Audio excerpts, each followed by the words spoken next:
as a people with one song, with one voice, we're a nation undivided and poised. We will take a stand and build our land in faith to defend what is ours. Standard education. Please take your seats. Once again, I want you to rise and welcome Mr. Peter Obi. Then, we you know, the days are difficult for him. And we are to take your seats. Take your seats. The Rock, I welcome you, sir. We are not going to go into frivolities and niceties, but I want to request that the man of the moment, Mr. Peter Obi, will now come up stage to address us now. A round of applause for him. Please take it. I want the cameraman to get me as I'm shaking his hand. It's not easy. You know what I mean? Mr. Peter Obi, welcome, sir. Thank you, sir. Thank you. Now there is.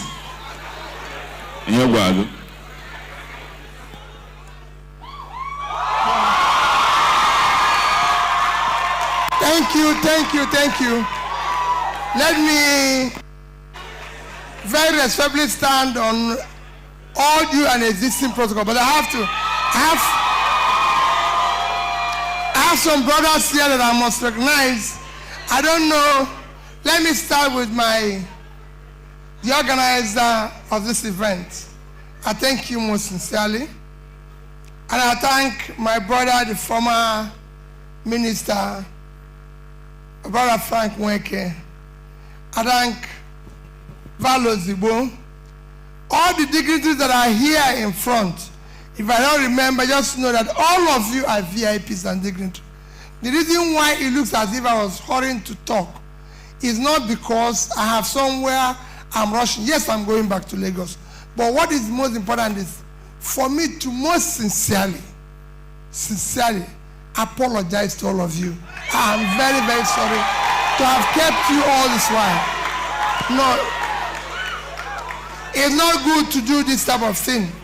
I can tell you it's been a very difficult day in the sense that I had a few clashes.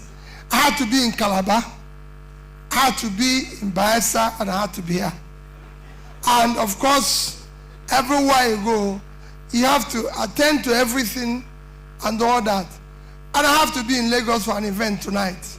So I have to run to Lagos. But, you know, let me tell you, like I told the people in Calabar when I said to them, I'm going to leave, they were feeling, I said, well, listen, I'm looking for a job. And I have to see all the owners of the country. You know, when you're looking for a job, you have to go to the people who owns the company or owns the place. You are the owners. So I'm looking for a job. So I have to see you. And you don't apply to job through surrogate. You come personally because I want to listen to you personally. So let me thank you. I know that we must have a topic for today. Shaping the future. Okay. I think I don't need to tell you anything about the future. All I can tell you is that if you look at Nigeria today, your country, first is that the people I see here is the future. You are the future. But that future, nobody can build it for you except you.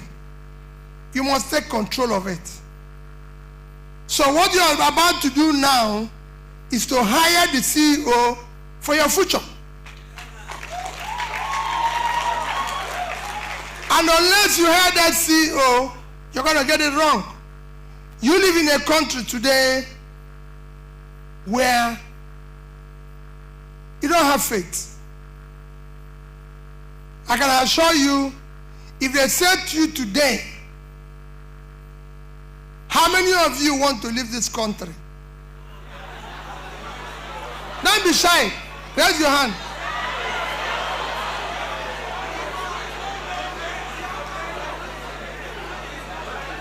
Let me tell you. Don't be shy of saying that. There's things that I tell people, there's nobody who wants to live where there's war. Nobody lives where. What drives people having faith? Because they don't have faith. What drives people having faith is hope. If we go to church on a Sunday and the priest said there's no heaven, what do you think will happen? Everybody will go home. Nobody stays where there's no hope. There must be what drives the people's future is hope. And the reason why you want to live here is because you don't have hope. Nobody knowingly goes to where there's a problem. Go to your house, you see ants. Ants, this is the animal moving. You put fire here, they'll turn. So even the animal, the ants don't want trouble. If you put sugar, they'll come. But if you put fire, you see them, they turn away. Because they don't want trouble. They want sweet. That sweet is their hope. And once they dictate it, one will come, the rest will follow him. That's how you attract foreign investment. Your country today is going through troubled times. It's qualified for two things that makes the failed state. When you're no longer in control of your territory, everybody is insecure here, including you. Nobody's safe. Nobody knows. The only thing you hear now is bad news. Number two is when you're no longer in control of your economy. Your parents, yourself, you're having problem. You don't have job. It is difficult for you to know where the next meal will come from. Your parents no longer know what they're going to spend for a bag of rice today or a bag of beans. If they send somebody to the market, when it comes back, whatever it comes back, that is the price for it for that day. You can't plan with that. So you must change. Why did we arrive here? This is cumulative effect of bad leadership over the years. It is one person can do good. Frank has been in government when they strive hard to cancel our debts. So we are not owing by the time they left. Today, from a position where our foreign and domestic debts was less than $10 billion when they left, they cleaned out outside ones. Today, our total debt is over $130 billion. And nobody can show anything for it. You know what it means for you that you get up in the morning, you've given me, money has been borrowed, nobody, no new furniture, no new this. Everybody's telling story.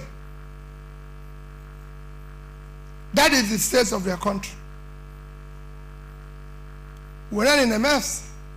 The consequence is that within the time they left office and town, we moved unemployment of about less than 15% to about 35%. So you have doubled your unemployment, and you doubled your poverty, and you have crisis. If you don't know where the next meal is come from, you are dangerous. And it's not because anything. If you lock all of us up here now, for 4 days, everybody is looking for food. Nobody knows who will do anything wrong. I will be looking for food. You will be looking for food. If it gets longer, we might eat each other. It's simple. So you double the poverty. People no longer have job. They don't have anything. You have 35% unemployment. With youth unemployment of almost 60%. Young people in their productive age, with full energy, with talent, no job. It's a crisis for any country of the world, not just Nigeria. And that's what you're facing through. You have 20 million out of school children. You have all sorts of things going on. I don't want to tell you about what is wrong. because you know what is wrong. Because it affects you every day. What you want to hear now is, how do we start getting out of here? Because it's no longer what, I had an uncle years back. So that's why you say you know everything. My uncle was arrested in the village and they put handcuffs in his hand. And they were going away. Everybody who told him in the village and said, okay, what is wrong? He said, there's nothing wrong. Okay, what is there's nothing wrong? And they called me and said, okay, they've arrested Okoye. We don't know why they came to the village and took him, blah, blah, blah, but it was a handcuff. Okoye is always causing one problem or other. He has insulted the police, deputy DPO, blah, blah. So, I called Okoye, I called them and said, you went to his house and this happened, leave Okoye now. You know, I said, but the man is always, I said, leave him. So they left him. So I came to the village and I asked him, this man saw you.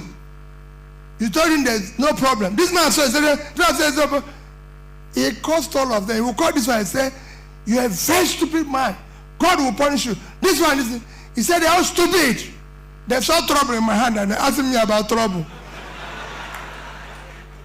Because there's trouble in his hand already. So why I asked him whether there's trouble? Trouble is there now because he's a handcuff. So all of you know the trouble. What are we going to do this? Next year's election, we must elect people who are competent. 18 of us is going to tell you the same problem. 18 of us will tell you the same thing. Nobody's going to tell you, we are going to tell you sweet things. We want to do this, want to do that, want to do that. None of us will promise everything that is good. My dear people, the question is that you must verify the 18 of us. It is now time to listen and say, next year's election, from president to the last person, you must verify it. We have no room for experiment again. It is not going to be based on party. It's going to be based on person. We're not going to talk about structure. The structure you hear people talk about today is structure of criminality. Structure of destruction. Structure that brought us to this junction. That's what we want to remove. We want to remove that structure and put in a structure of development. We will offer what we're going to do. What do you need to do? First is that a government must focus on fighting and dealing with the issue of security of life and property. Nigerians must be secured. If you secure Nigeria today, in Enugu and everything, you get the farmers to go back to the farm. And when they go back to the farm, you bring down food inflation. So we'll start seeing food prices at affordable price. Food inflation will come down, things will start changing. How are you going to do it? You need to scale up the manpower in your police, in your army, your navy. The whole agencies are lowly manned. We have 370,000 police people, but the IG told me it's about 320. If you remove about 70,000 and following people like me around, it is down to 250. For a country of 200 and something million people, it cannot work. Egypt is 100 million and they have about 1 million police. So you need to upscale that. By that you're creating jobs, you're creating everything, they must secure the place. And the remaining ones are poorly equipped. Only half have guns. We must equip them. We must employ them. We must increase our manpower, security manpower, employ them and equip them. When you do that, simultaneously as you're doing it, you're tackling moving Nigeria from consumption to production. Once the country is productive, it will start pulling people out of poverty. The more you pull people out of poverty, the more people have means of livelihood, the more you reduce criminality. Nobody wants to go and commit problem, be in jail if he finds food to eat. You must invest in the youth. That is the future of Nigeria. We must invest in you. We must put money in your hands. Because you have the energy and the talent to develop new companies. Every country of the world is the base, the engine of growth in any country of the world is what you call micro, small enterprises, which is you. We must invest in you. That is the future. Anything short of that, we are wasting everybody's time. So we must. And how do you start it? We will think about feeding ourselves. Nigeria must feed itself. We can no longer continue to be dependent on this. And feeding ourselves means that people will invest in agriculture and everything. Nigeria today is not feeding itself. A country of 220 million people, if India at 1.4 billion can feed itself, Nigeria for 220 million can feed itself. We have more farmland than India. India is 1.4 billion people living on 3.2 million square kilometers of land. We are 220 living on 923,000 square kilometers, which means we live on a third of Indian land and we are 1/7 of their population. So there's no way we have more land space than India. So if we have more land space than India, we have more to cultivate to feed ourselves. Look, go to Enugu State alone. All those lands in Uzuwan and everything.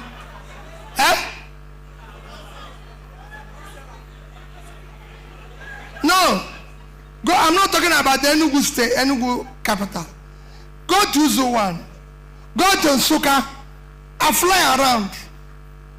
We have enough land to cultivate things in Enugu to feed ourselves. Most of the land in Nigeria, over 50% of the arable land in Nigeria is not cultivated, and we can't find food. No country in the world, no country in the world can do that. Because we are a consuming country. All everybody wants is where to share, where to make easy money. Those countries you want to go to, there's no free lunch. You have to work, but you'll be paid. That's what we want to do. So we must feed ourselves. If we feed ourselves today, the story will be different. Frank knows our GDP today is about 180 trillion naira, and agriculture is the highest. Yeah, we're not feeding ourselves. It's about 41 trillion, which is about 20-something%. If we feed ourselves, you double that. It will be about 80. And you're increasing the GDP of the country. That's where we will start. With that, you start processing, you steal everything. Today, when we talk about criminality, people in government steal our oil. None of you here can steal oil. Let nobody tell you. Those who are stealing oil are people in government. You don't steal oil. It's not something you put in your pocket. I have this sweet in my pocket. I can go to ShopRite and steal it. This is not oil. Oil, you have to come with a tanker. And the tanker cannot come into Nigeria without Navy. And it won't go out without Navy. So somebody approved for it to be taken. So you must deal with that. We will stop that. People are telling you today there's something they call subsidy, and when they want to remove it, they make you riot. Subsidy is an organized crime.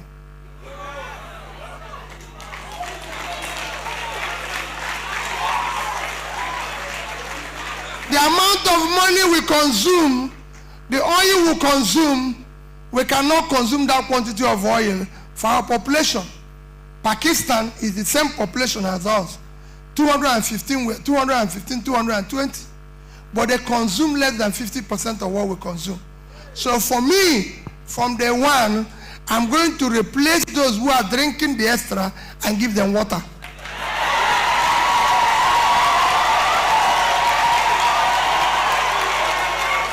Because we need it. We need to deal with every penny. We need to bring back our money. We need to take back our money. I want to invest that money in you. We cannot spend 5-6 trillion annually for subsidy and spend 50% of that. We spend more money in subsidy than we spend in education or health. Do any of you have car? Maybe one or two. So what is subsidy to you? It doesn't bother you. They say, oh, the price of transport will go up. It's not true. We will ensure that we do local refining. Dangote will soon be ready. There's other modular refineries and other people. There are even people, they say they are doing it illegally. I'll call them and say, you don't need to do it illegally. Let's do it legally.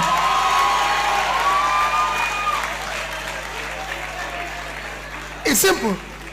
We will change that. That is what future we want to bring. The future we want to bring is a future that will give you hope.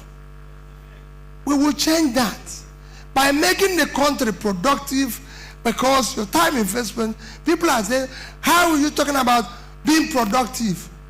To show you that your country is not productive, I'm going to give you 3 examples, 2 using states and 1 using your nation. Anambra State, Enugu State, everybody is waiting to share from oil. All the states in the north with a vast land. The biggest state in Nigeria, the largest state is Niger State. Niger State have a fertile land that can feed Nigeria. Niger State is 76.3 thousand square kilometers of land. Then, Niger State can feed Nigeria, but they are waiting for statutory allocation. Niger State is fertile land. 8 local governments, about 7 to 8 local governments, under the control of bandits. They can't feed themselves. They can't do anything. Netherlands without water is at 30,000 square kilometers of land. So Niger State is 2.5 times Netherlands. Netherlands last year did export of agricultural products $103 billion. 120 billion, 103 billion euros, 103 billion euros, 120 billion dollars. That means Netherlands last year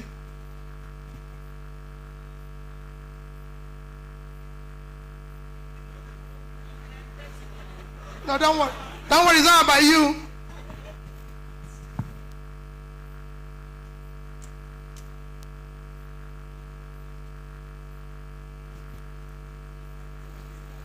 Somebody is verifying.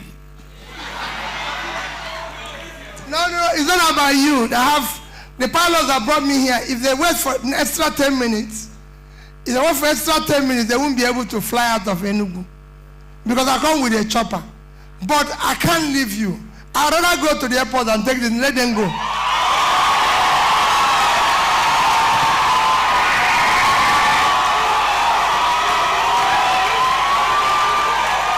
So just wait.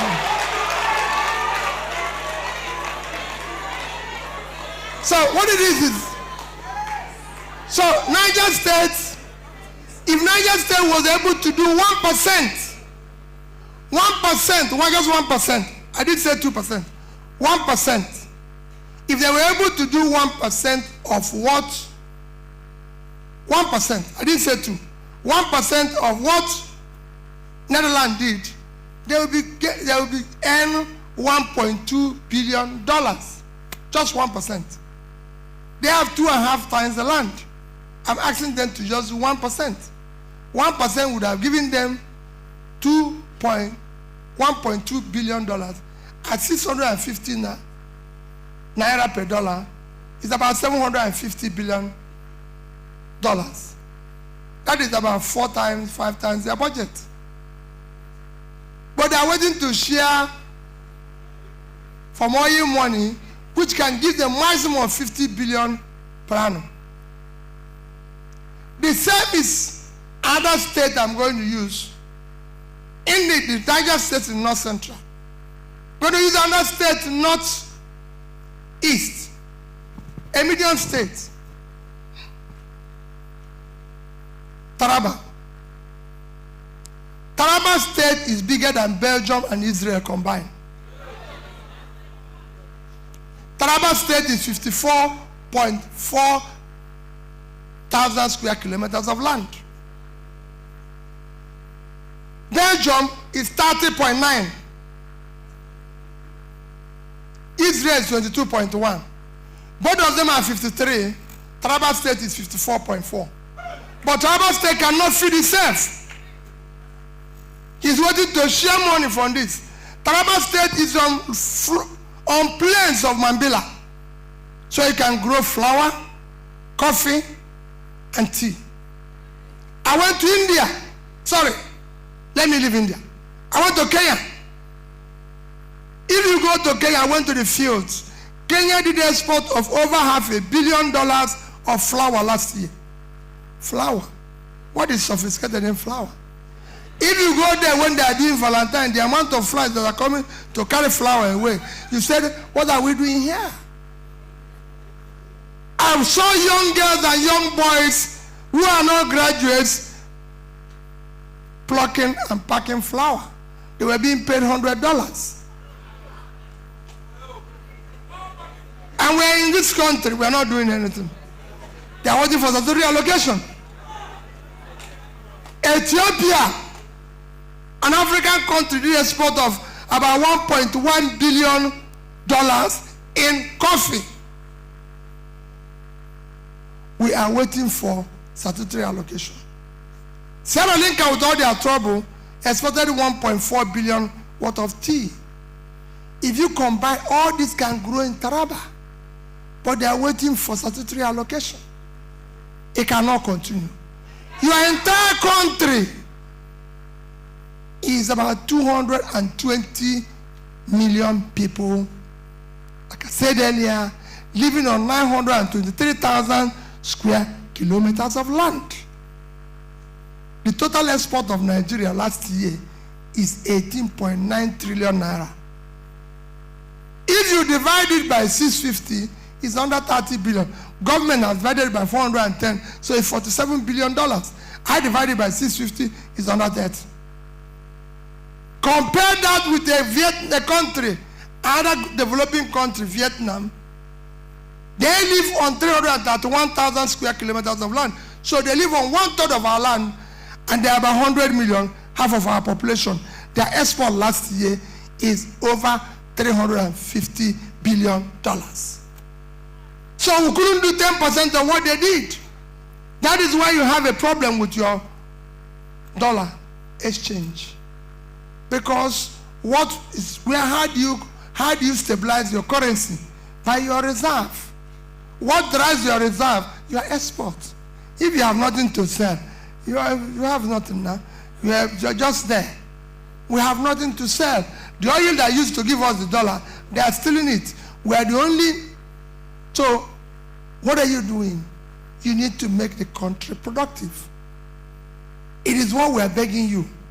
Next year's election is an existential election. It's an election that will say, the country will exist or it will not exist because it will collapse. Leave all these things people are telling you. And that's why I'm begging people, that is your future. Your future is tied to next year's election. Your future is electing people who have what it takes to. This vehicle needs a competent driver. Because those who drove it have knocked the engine. So we need people who fix it. We need to hire mechanics that will fix it and drive it. Otherwise, you have a problem. If you allow it the way it is today, it will consume everybody. And we are begging you, you can't shape the future. What will shape the future of Nigeria is competent leadership, who understands what development is all about, who knows that development is measured on HDI, and can start investing in that, in health, in education, and per capita, pulling people out of poverty. And it must be clear. I was in a meeting the other day, and it's in Guild of Editors the other day, some of you will see it. And somebody said, Peter, with all these things that you have, these ideas you have, supposing if you don't win, and somebody else wins, and wants to work with you, what will you do? I said, that is the problem of Nigeria. You want to hire a conductor, and then driver sits at the back, and be working with the driver. Then the motor will have an accident, and keep both driver and conductor. The driver must be competent.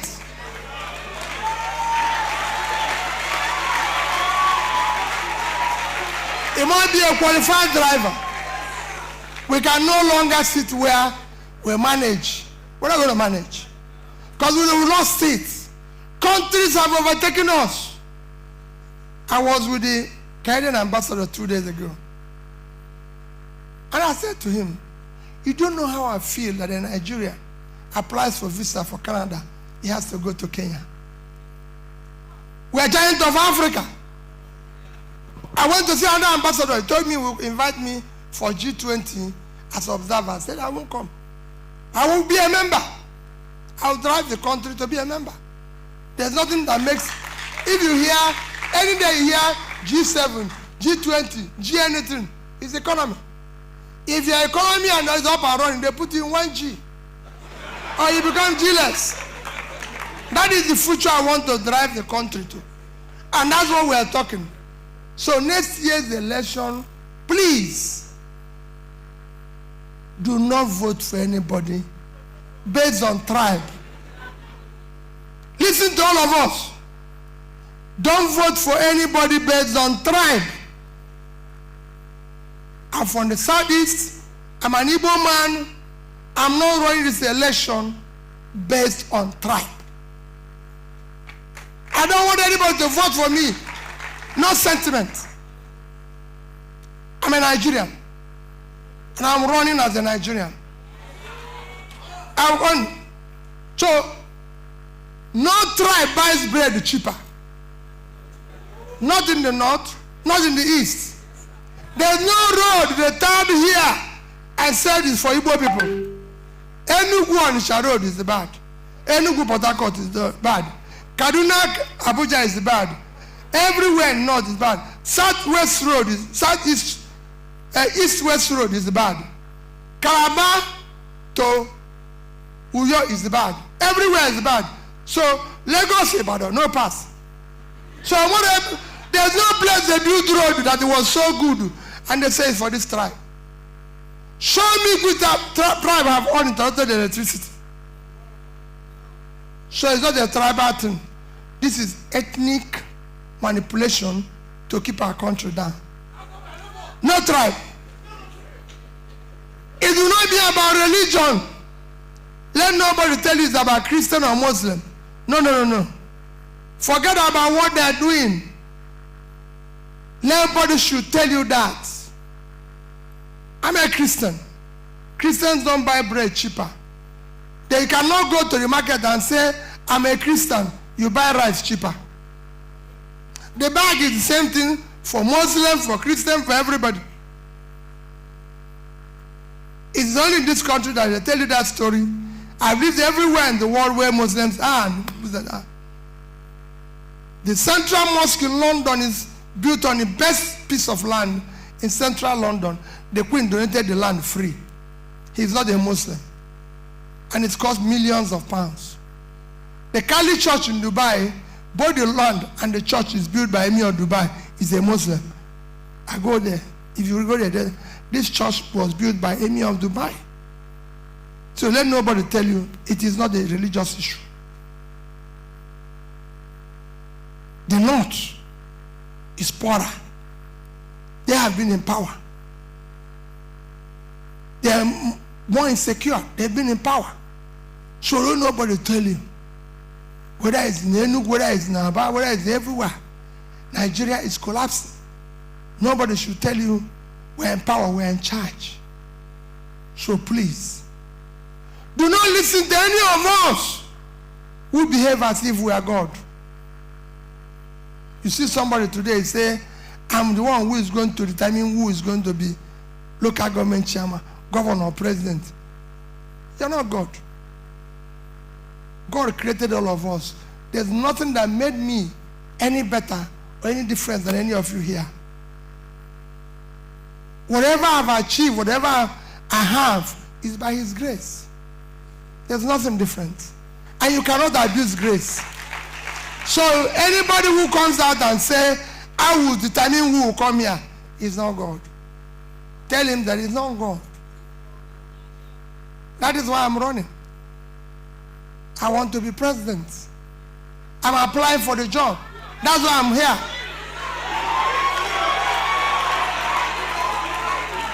I'm here. Let everybody who wants to do the same thing come here and explain to you. Not via somebody. No representative. I told them in Kalamana, no representative. It's only in Nigeria you're starting for election, you're looking for a job. They say, why can't his spokesman speak for him? When Obama was on, did you see spokesman? It's only in Nigeria. You are taking what I'm saying now. Why? Tomorrow, you saw Oga, you're not doing what you said. Not tomorrow when you say, hey, it wasn't me. It was Mr. Ozibo who told you. No. I'm the one applying for the job. You are the owner of the company. So the applicant must appear before the owners.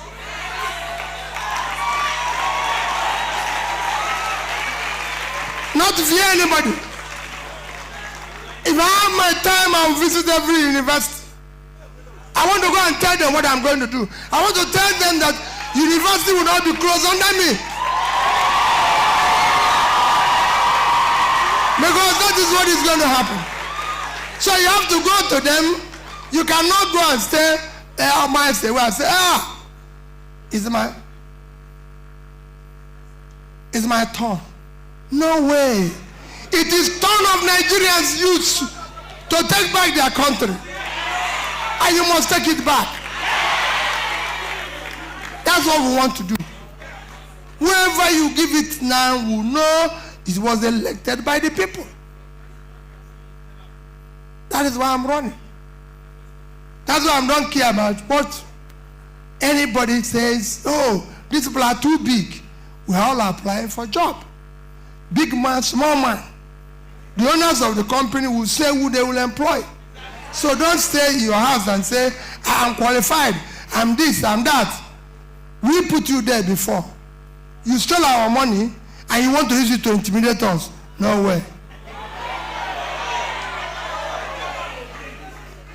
Next year's election will be based on character we can trust. So if Peter Obi says, I will fight corruption, and I'll fight it. Because corruption kills three things that makes a society. It kills entrepreneurship. It kills professionalism. And it kills hard work.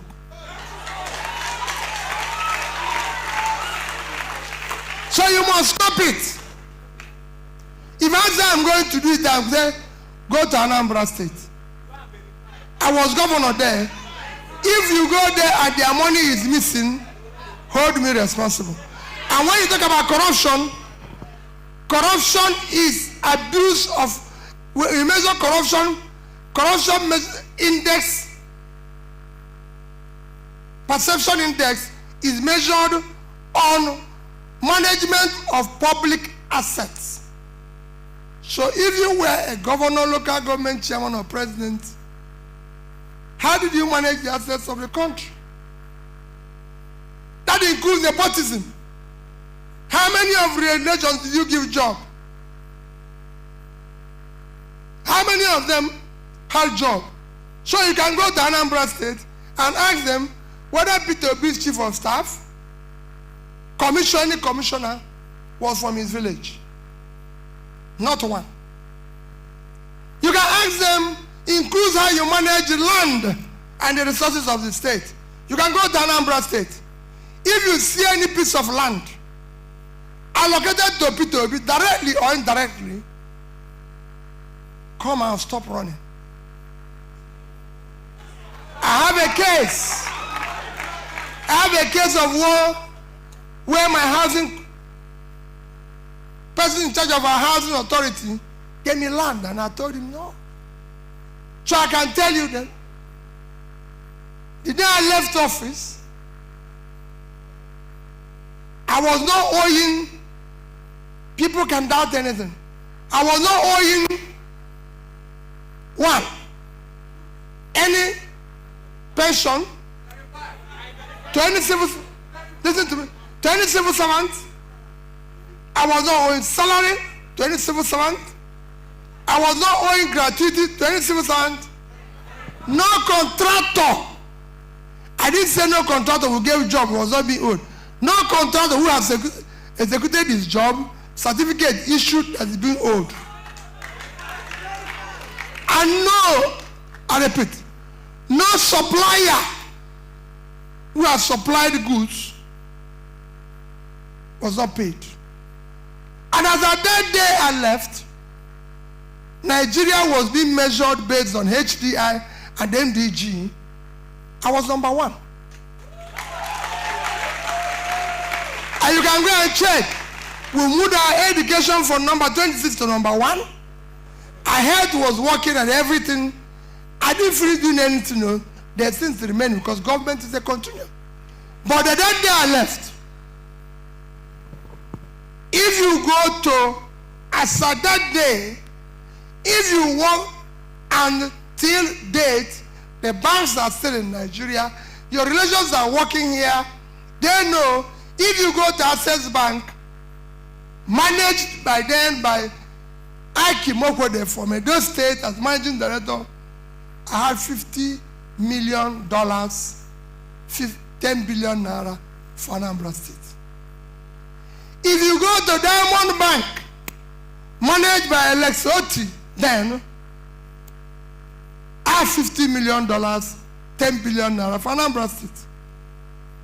If you go to Fidelity Bank, managed by Nnamdi Okonkwo, I have $50 million, 10 billion naira for Anambra State.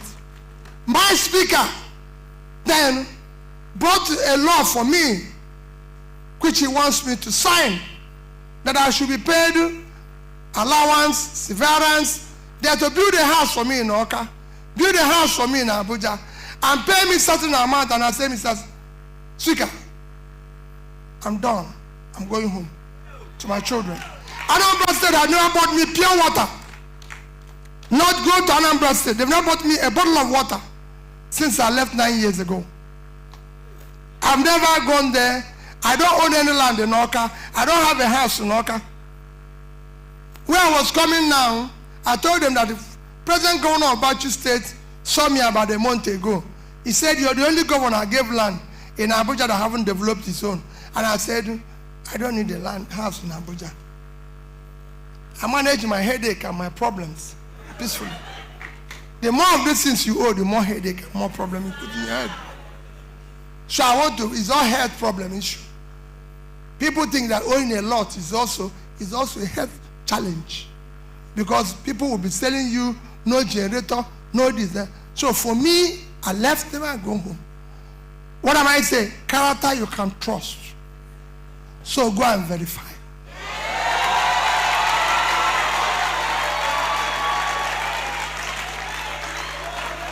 The person who wants to be your president must be competent. He must understand the issues and be able to explain to you. Don't listen to these people who tell you, hey, they have a fantastic written manifesto. No. Anybody can go and package it and write and circulate to you. And when 90% of your leaders don't know what is written in documents they are moving around, you must have the capacity. You must have the capacity. You must have the commitment. You must have the commitment to be able to drive the proper That's how societies are moved. This job requires physical and mental energy. It is not something waste time. It's something you have to know. I was in Oka yesterday. I spoke in Oka. I spoke in Enugu yesterday. As some of you know, where they have Christian council in Transekulu. I spoke in Owerri and I spoke at Benin. Today I've been to Calabar, and I'm here, and I'm going to Lagos. It requires physical and mental energy. Don't go and, it is not something you manage. We need to do it. Because where Nigeria is now, you need to work 30 hours or 24 hours a day to pull it out of the brains. My dear people, you have no other country. Your future is next year's election. So don't let nobody tell you shaping your future. I've only one thing to shape. Those who drive this vehicle, hire the proper drivers first. So you can sit down. Don't hire these people who don't know where they're going. If you don't know where you're going, every road will lead you there. That's how Nigeria is now. Turn left is good, turn right is good. You even worse that you have people who could not even tell you when things are bad or good. So they are dumb, they are deaf. So it is important. The future is in your hands. The people you hire is your future. And it's critical. If you do the wrong thing, the future will take revenge on you. God bless you. We invite Noel Alumona to present the award to him before he leaves the stage. Please. He wants to take some questions. One or two. Okay, he wants to take a question or two from people. Who can ask the question? Okay. Thank you. Thank you very much. Okay, let me ask this lady. They say ladies first. My president. I'm sorry. My name is Chibwa Basitonia. I have a worry. We've been here for a long time. Actually, we started yesterday. We've been bombarded, the energy, why we should vote. I mean, it's awesome. I don't know what to tell you, Noah. God bless you.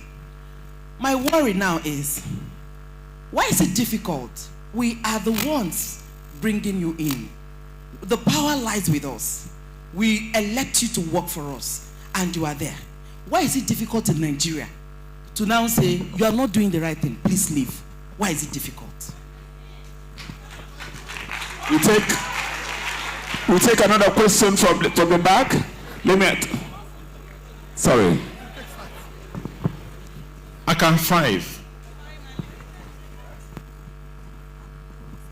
Okay. My name is Ike Chukwu.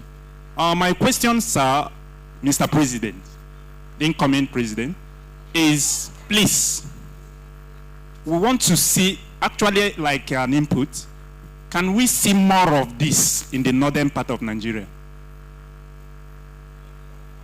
More of your engagement with the northern youths. The final one from this side. Okay. I think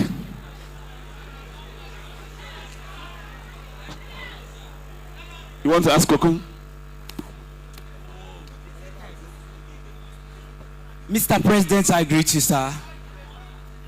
Please, my question goes like this. Why is it I was wondering, I was coming back on Thursday from Lagos, Ojota, where I entered vehicle to Delta State was double lane highway. But I entered from Anambra to Enugu was single lane. And I was asking this question, why is it different that in Igbo, the Igbo leaders are not functional like what I see in other places? Why is the highway all the way from Health Bridge was single lane highway to Ebonyi State? And there was a fatal accident that happened that last month that consumed the whole passengers. Nobody survived. A shipping trailer crushed a bus because of one lane until Dave Umaye was doing a double lane. Another lane from Lagos to Delta State was double lane high lane. As I'm still speaking now, my mom called me that I should not come back to Ehamufi, that Fulani is slaughtering people now. I should not enter vehicle today and tomorrow. And we have leaders and they're not doing anything. Thank you, sir. I think you can take the question, sir.